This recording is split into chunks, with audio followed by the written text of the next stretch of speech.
Saúdo aos irmãos com a graça e a paz do Senhor Jesus.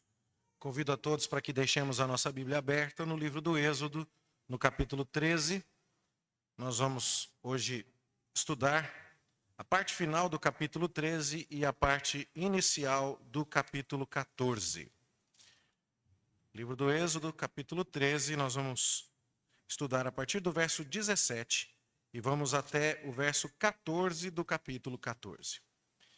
Pois bem, meus irmãos, nós já caminhamos bastante até aqui no livro do Êxodo.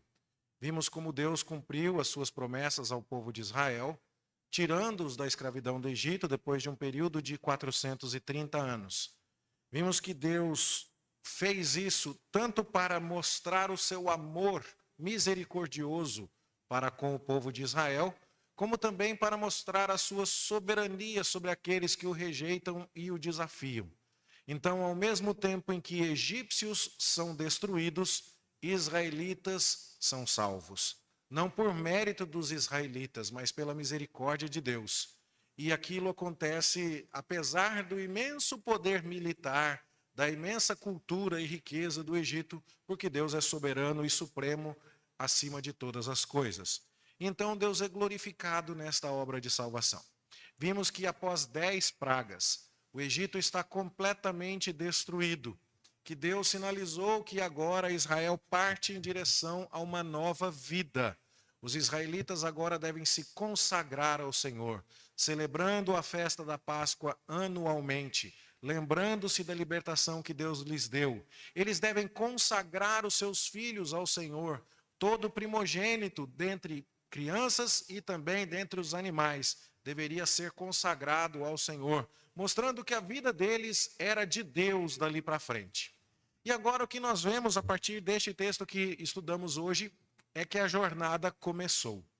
Trata-se, portanto, dos primeiros passos rumo a Canaã. Pé na estrada, vamos embora. E a primeira coisa que você lê aqui é que, tendo o faraó deixado ir o povo, Deus não o levou pelo caminho da terra dos filisteus, posto que mais perto. Se você tivesse diante dos seus olhos um mapa, e eu creio que nós não precisaríamos projetar um mapa para isso, a jornada do Egito para Canaã seria assim, para cima. E sabe o que Deus fez? Deus fez eles descerem. E trouxe eles para o outro lado.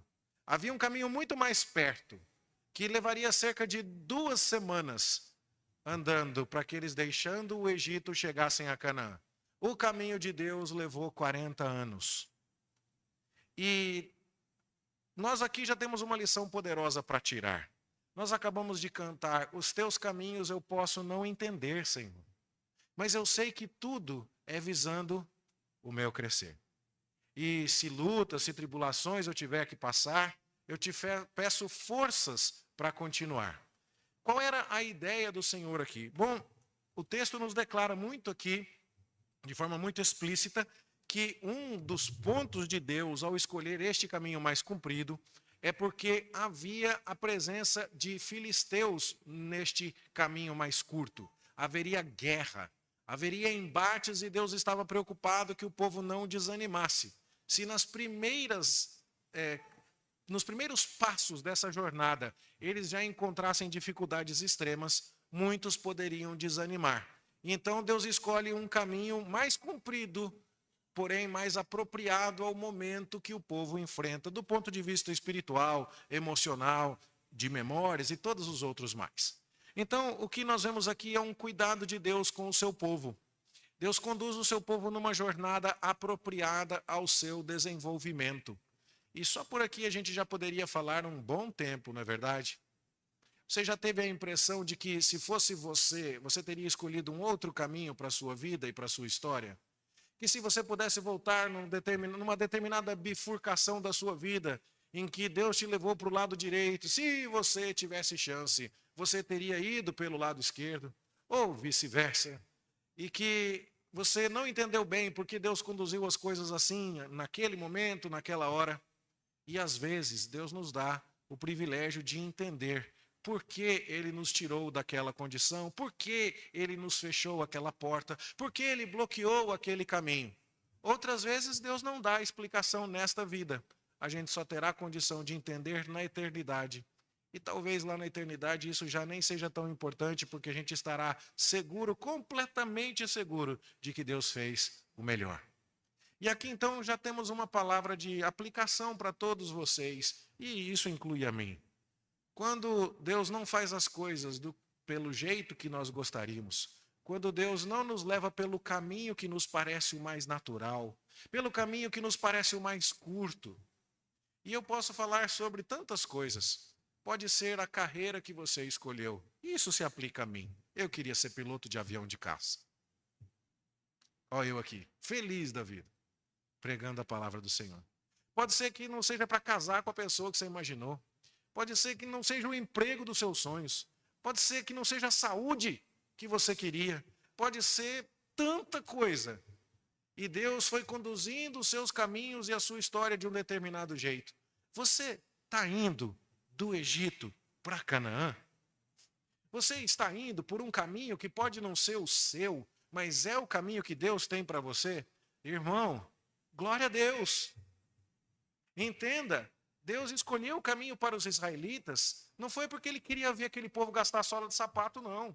Não foi porque ele olhou e falou assim, esse povo é miserável demais, chegar em Canaã em 2 semanas é muita bênção, deixa eu dificultar a vida desses miseráveis. Não foi isso. O caminho que Deus tem para o seu povo é um caminho de amor. E o caminho de amor não exclui uma jornada mais comprida, não exclui uma determinada dificuldade, e pode estar evitando tantas outras. Deus aqui demonstra uma preocupação paternal, misericordiosa, amorosa para com o seu povo. O caminho não foi o que eles poderiam imaginar. Não foi a estratégia humana que direcionou o povo de Israel. Eles, em vez de subir primeiro, desceram até o sul da península do Sinai. Fizeram uma jornada muito mais comprida, tanto em quilometragem quanto no prazo. Mas eles fizeram o caminho de Deus. Isso também deveria nos levar a considerar a tentação de buscar atalhos. Às vezes o caminho de Deus parece tão comprido, fazer aquilo que Deus nos mandou parece que vai demorar mais, vai despender mais energia. Para que gastar tanto tempo e energia com isso, se tomando este atalho aqui, eu posso chegar lá e obter aquilo que eu quero mais depressa? O caminho de Deus não está preocupado com a velocidade que você vai fazer as coisas. Deus não está preocupado que o seu caminho seja o mais cômodo, e sim que ele seja o mais benéfico para o seu crescimento, para o seu progresso, para a sua virtude, para a sua santificação, para a sua permanência na fé. Deus tem caminhos que nos parecem muitas vezes misteriosos. Nós vamos cantar sobre isso dentro de alguns instantes. Os caminhos de Deus são tão misteriosos. Quem poderia dizer o que havia de acontecer aqui? Há tanta coisa que poderia ser dita para condenar aquele caminho que Deus escolheu. Vamos a elas? Primeiro, é mais longe. Segundo, se for para evitar a guerra, por que o faraó ainda foi atrás do povo de Israel e ainda teve guerra naquele caminho? Percebe? Por que demorou tanto? Tantas coisas poderiam ser ditas. Mas quando você conhece a história como um todo, você é capaz de dar respostas que produzem a glória de Deus, que produzem a derrota dos inimigos de Deus e que mostram a salvação do povo escolhido de Deus. Por aquele caminho que Deus escolheu, era possível submergir Faraó nas águas do mar. Por aquele caminho que Deus escolheu, era possível trazer o seu povo até o Monte Sinai, onde Deus se revelou a Moisés, e ali estabelecer uma aliança com o seu povo. Por aquele caminho que Deus escolheu, o Israel que foi entregue na terra de Canaã, era um Israel purificado de todas as coisas que havia absorvido culturalmente durante os séculos que teve de permanência na terra do Egito. E assim, meus queridos irmãos, o que nós vemos aqui, o caminho do Senhor é muitas vezes um caminho mais longo, é muitas vezes o caminho menos lógico, mas sempre é o caminho do maior amor, o caminho da santidade, o caminho do trabalhar de Deus no coração do seu povo escolhido, o caminho das lições preciosas que nós precisamos aprender. A sequência do texto vai dizer assim, no verso 19, levaram consigo os ossos de José. Moisés levou, pois havia este feito os filhos de Israel jurarem solenemente, dizendo, Deus vos visitará, daqui, pois, levai convosco os meus ossos. O testemunho que está sendo dado aqui é importante. José morreu no Egito. José morreu sem ver o cumprimento imediato das promessas de Deus. Deus havia prometido. Lembra, José, Jacó é o pai, Isaac é o avô, Abraão é o bisavô de José. E agora Deus havia prometido ao bisavô de José que os filhos de Israel voltariam à terra de Canaã e possuiriam essa terra. José morre no Egito, sem vislumbrar, com seus olhos humanos, o cumprimento terreno dessas promessas. No entanto, ele morre na fé. Ele morre dando um testemunho. Depois de morto, José ainda está ensinando.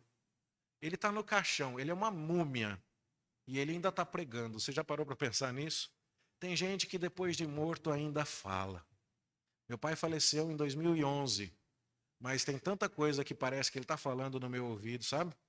A vida é dura para quem é mole. É o seu Emílio falando na minha orelha. Bora trabalhar, rapaz. Fazer a sua parte. E a gente lá, ouvindo o pai da gente, como a gente carrega essas coisas. E eu fico me perguntando qual é o testemunho que nós estamos dando da esperança que nós temos nesse Deus às próximas gerações. E José morreu sem ver isto acontecer. Mas 430 anos depois disso, pelo menos, os ossos de José ainda estão passando um recado. Fique tranquilo, Deus cumpre as suas promessas. E você, ao final, vai se beneficiar de todas elas, porque Deus não vai se esquecer de você. E aí, então, você começa a olhar para esse texto e perceber que aqui nós estamos vendo o cuidado paternal de Deus por nós. Primeiro, porque o caminho que ele escolhe sempre é um caminho de amor. Segundo, porque ele cumpre as suas promessas e não frustra as nossas expectativas que são corretamente baseadas nas suas promessas. Note que Deus não está comprometido com as suas expectativas irreais. Deus não está comprometido com os sonhos que só você acha que Deus tem em termos de plano para você. Mas Deus está comprometido em levar você para o céu. Deus está comprometido em dar a você a vida eterna. Deus está comprometido em fazer você desfrutar eternamente das delícias e do prazer da sua companhia. E Deus vai cumprir isso. E isso deve marcar todas as áreas da sua vida. Até mesmo depois que você já tiver partido. Pensemos a respeito disso. O texto continua, e nós vamos ler aqui no versículo 21, que o Senhor ia adiante deles durante o dia, numa coluna de fogo, para os guiar pelo caminho, e o Senhor ia adiante deles durante o dia numa coluna de nuvem, para os guiar pelo caminho. Durante a noite, numa coluna de fogo para os alumiar, a fim de que caminhassem de dia e de noite. Eles descansavam, tinham seus turnos, mas viajavam tanto durante o dia quanto durante a noite. E durante o dia Deus fazia sombra, durante a noite Deus fazia luz. E é curioso isso, meus irmãos, porque quando você vai lá na promessa que Deus fez a Abraão, lá em Gênesis capítulo 15, e eu gostaria de levar você para lá por um instante, por favor. Lá em Gênesis capítulo 15, o que aconteceu?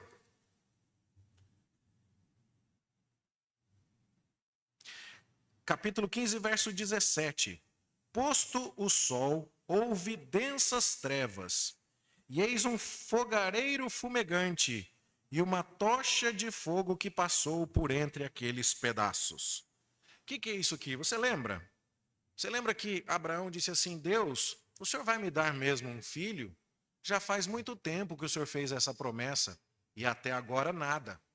Então Deus chega para Abraão, e sem maiores explicações que são dadas a nós, Deus chega para ele e diz assim, verso 9, toma-me uma novilha, uma cabra e um cordeiro, cada qual de 3 anos, uma rola e um pombinho.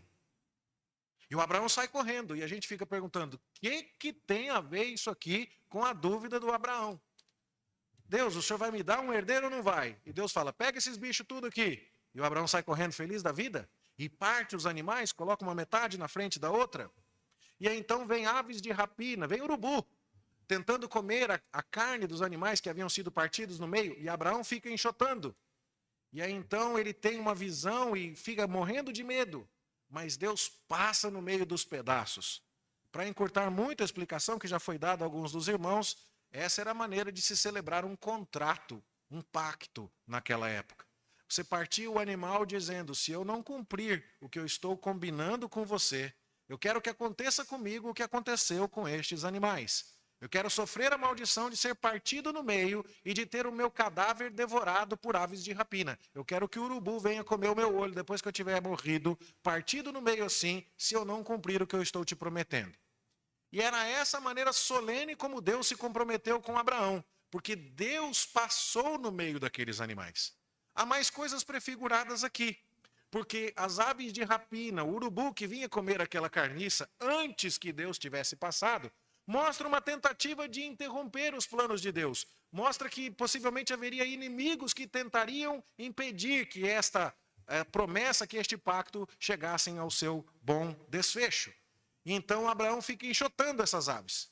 Mas depois ele tem um sonho, uma visão onde ele está profundamente perturbado, porque Deus havia dito a ele que a sua geração, veja o verso 13, sabe com certeza que a tua posteridade será peregrina em terra alheia e será reduzida à escravidão e será afligida por 400 anos.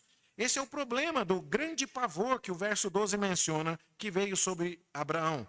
Mas Deus diz que vai julgar aquela gente e que eles vão sair com riquezas. E aí então, a promessa de Deus vai se cumprir. Deus vai passar no meio daquelas metades de animais. Mas como é que Deus passa lá no meio? Qual é a forma como Deus resolve se manifestar a Abraão passando no meio daquelas metades? Veja comigo aqui no versículo de número 17.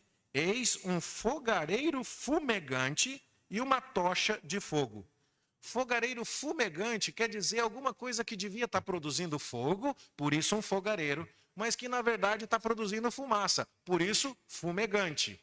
Então passa alguma coisa na forma de fumaça. E passa outra coisa também numa tocha de fogo. O que é fumaça e fogo? São as maneiras como Deus se revela agora, conduzindo o povo de Israel do Egito para Canaã. Uma coluna de nuvem durante o dia e uma coluna de fogo durante a noite. Eu vou levar, Abraão, o seu povo do Egito para Canaã. Eu vou levá-los. E para você entender isso, eu vou passar aqui no meio desses animais, como uma fumaça e como um fogo. E como é que Deus vai à frente do seu povo, levando os israelitas do Egito para Canaã, com uma coluna de nuvem e com uma coluna de fogo. Deus cumpre as suas promessas. E Deus não estava apenas interessado em libertar o povo e soltar o povo, não. Deus está interessado em libertar o povo e acompanhar o povo. Veja que a palavra é muito clara aqui no versículo 23. Nunca se apartou do povo a coluna de nuvem durante o dia, nem a coluna de fogo durante a noite. É maravilhoso saber que Deus conduziu o seu povo, mas é igualmente maravilhoso, talvez até mais maravilhoso ainda, que Deus nunca tenha se apartado. Note, algumas vezes, os heróis fazem a tarefa mais difícil e se ausentam.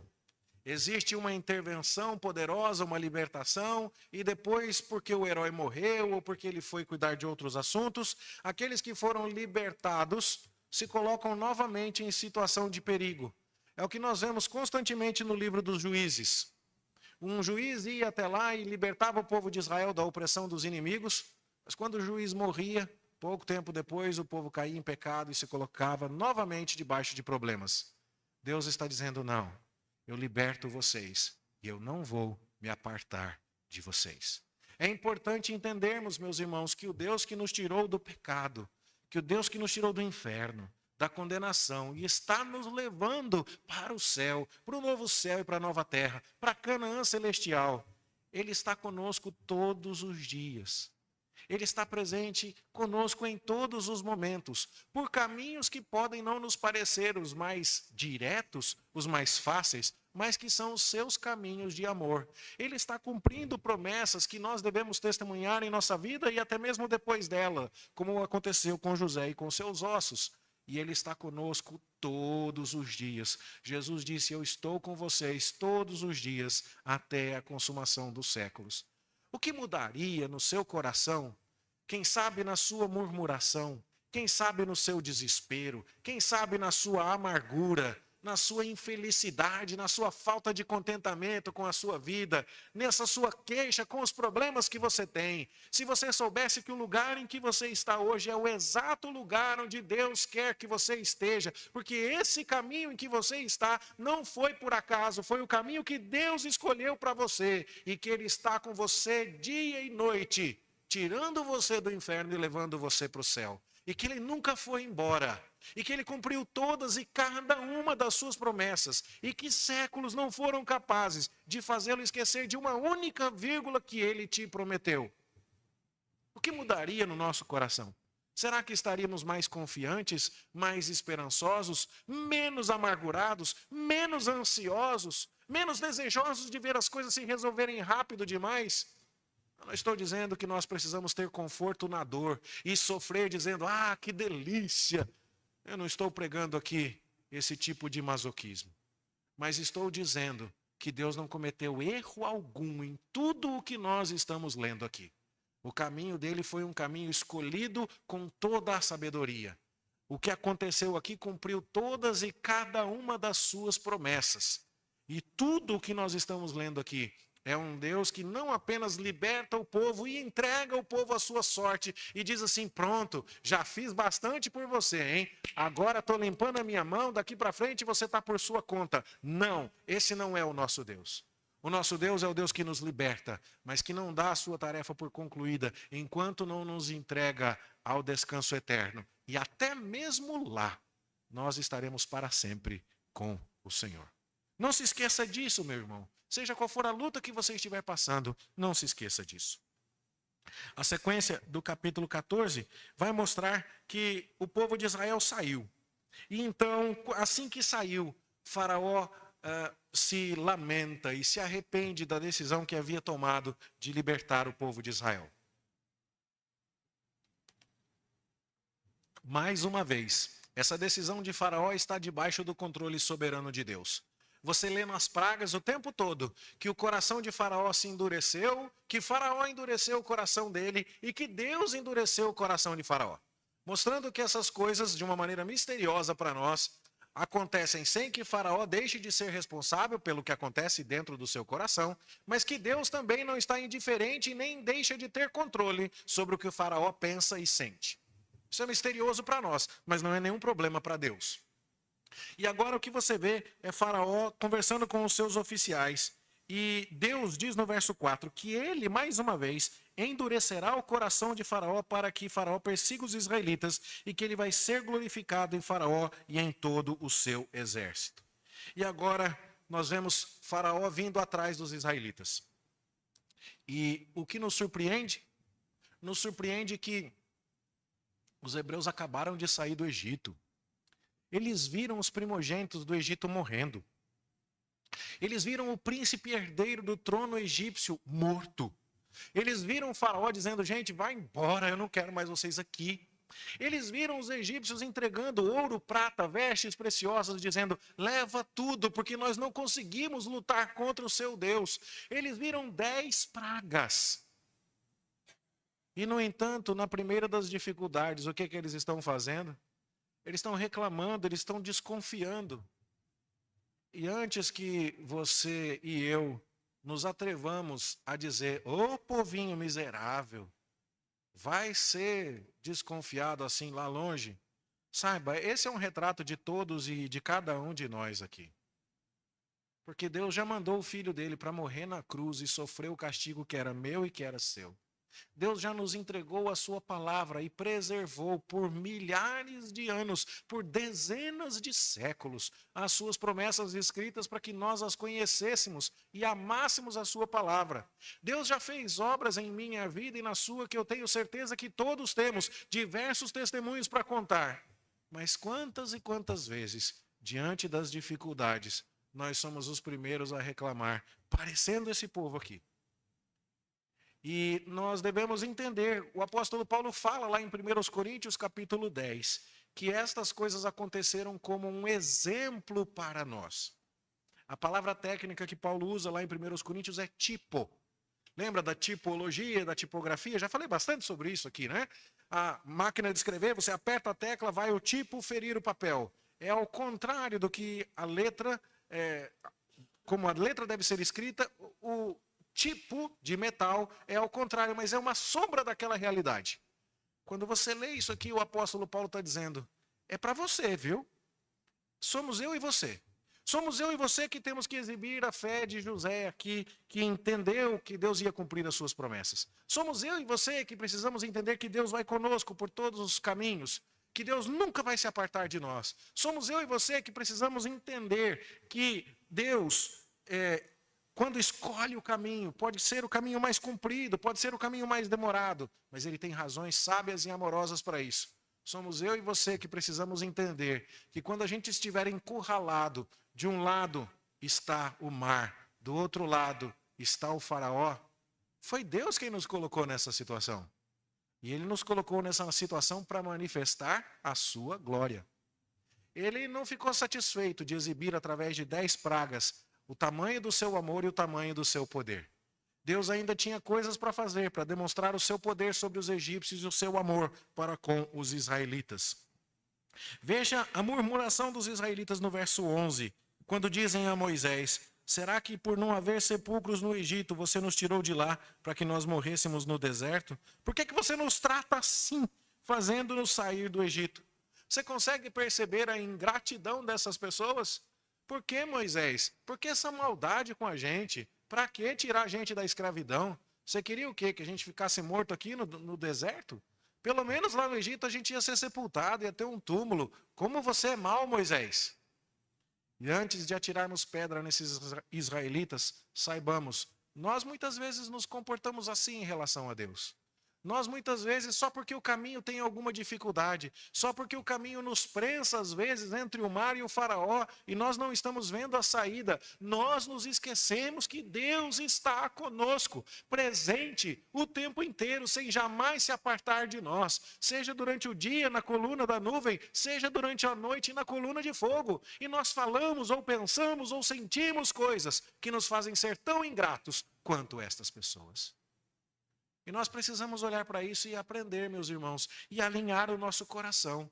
Não porque nós somos melhores do que aqueles israelitas, não porque nós somos superiores a eles, mas exatamente porque nós somos tão pecadores quanto eles. E nós precisamos aprender a lição que eles também tiveram de aprender.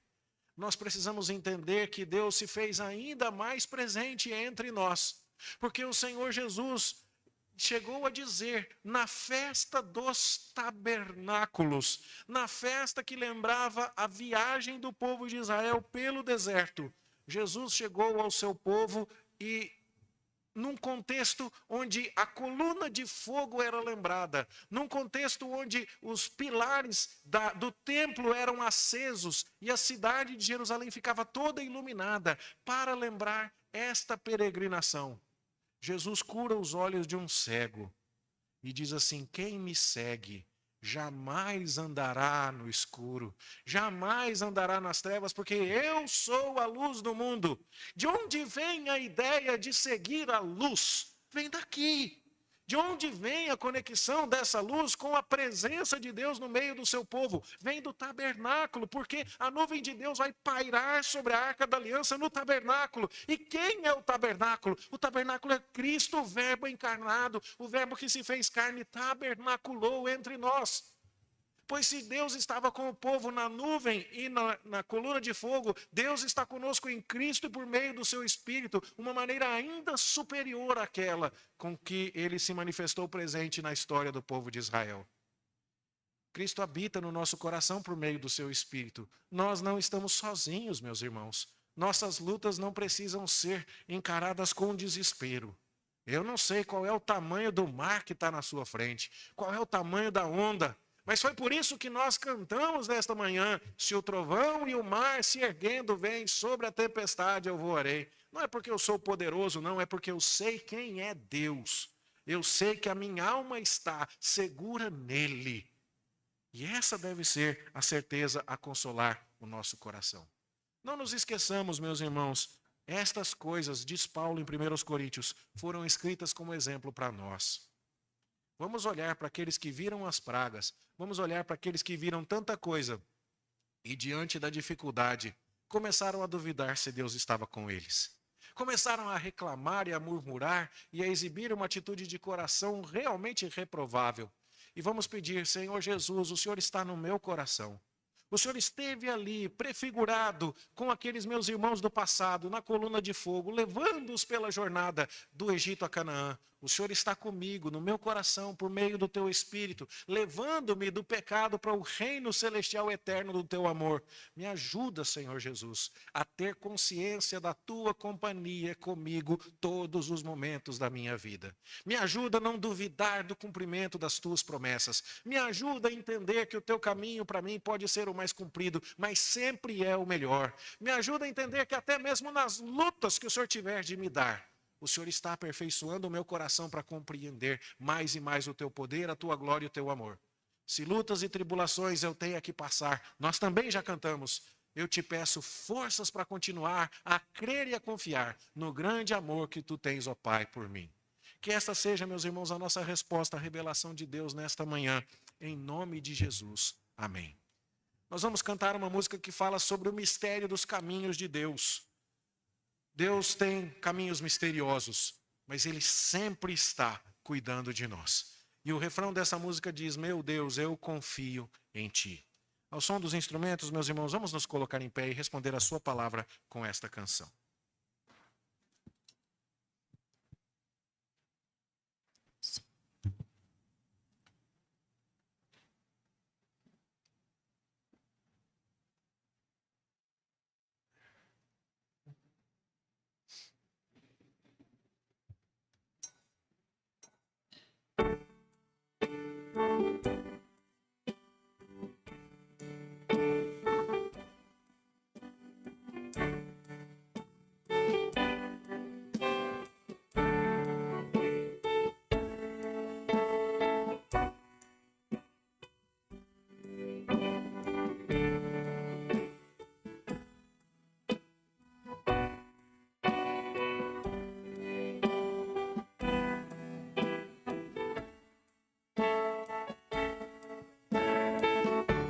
Misteriosos feitos são as obras do meu Deus, caminha sobre o temporal, o vento e o mar são os teus, está no oculto a trabalhar, punhado sem falha,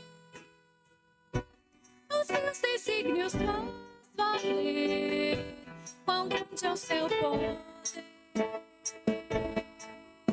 Meu Deus, confio em Ti. Meu Deus, confio em Ti. Ó crentes que temeis a Deus, só nele confiai. Por trás das nuvens negras vê o amor do vosso Pai. Não julgues pelo teu sentir, sua graça diz doce. Por trás do seu penoso agir, sua face podes ver. Meu Deus, confio em Ti. Meu Deus, confio em Ti. Se eu chorar, entristecer, em Tua paz continuarei, confio em Ti.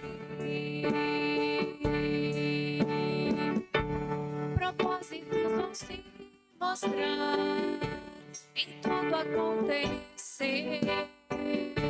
Sementes podem amalhar, produz e fruto ser.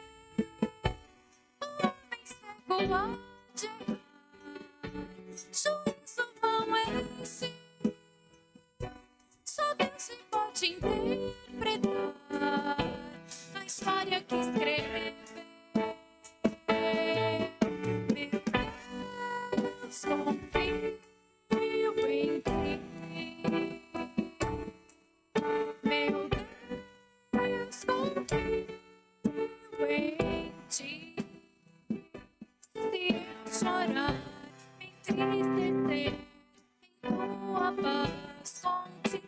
orei, confio em ti.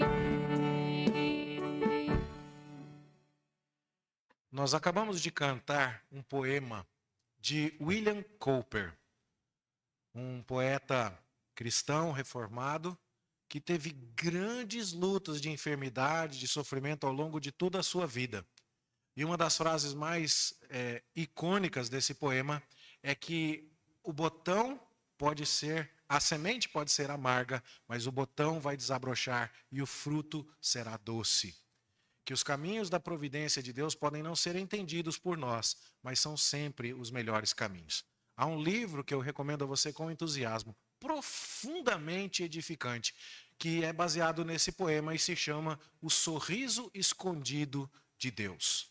Como se, ao você olhar daqui de baixo, você olha para as nuvens, você tem a impressão que Deus está te mostrando uma face carrancuda, um olhar fechado. Mas por trás dessas nuvens, lá no céu, o sol está brilhando e Deus está olhando para você com um sorriso escondido.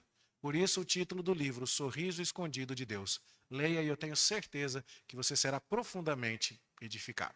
Oremos. Pai Celestial, nós te louvamos pela tua palavra e pedimos perdão, ó Deus, porque muitas vezes nós somos exatamente iguais aos israelitas. Nós reclamamos do caminho que o Senhor escolheu. Nós reclamamos, ó Deus, das lutas que o Senhor colocou diante de nós. Nós esquecemos que o Senhor está conosco todos os dias. Nós falamos o que não devíamos, pensamos o que não devíamos, sentimos o que não devíamos. Mas te pedimos perdão ao Senhor. Que tu nos ajudes, Pai, a te entender mais, a te sentir mais. E quando não pudermos entender, ó Pai, que possamos confiar, sabendo que o Senhor nos ama, que o Senhor nos tirou do pecado e nos levou para o teu reino de amor, que o Senhor enviou o seu Filho para morrer por nós e para estar conosco todos os dias.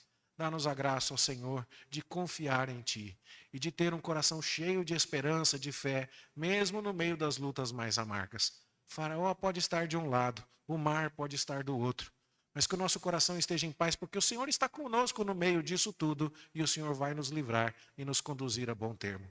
Que o nosso coração confie em Ti desta maneira e descanse no Senhor.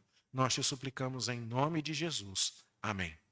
Que a graça de nosso Senhor e Salvador Jesus Cristo, que o amor de Deus, o nosso Pai, que a comunhão, as bênçãos e consolações do Espírito Santo sejam convosco, meus irmãos, e com todo o povo de Deus espalhado pela face da terra, desde agora e para todo sempre. Amém.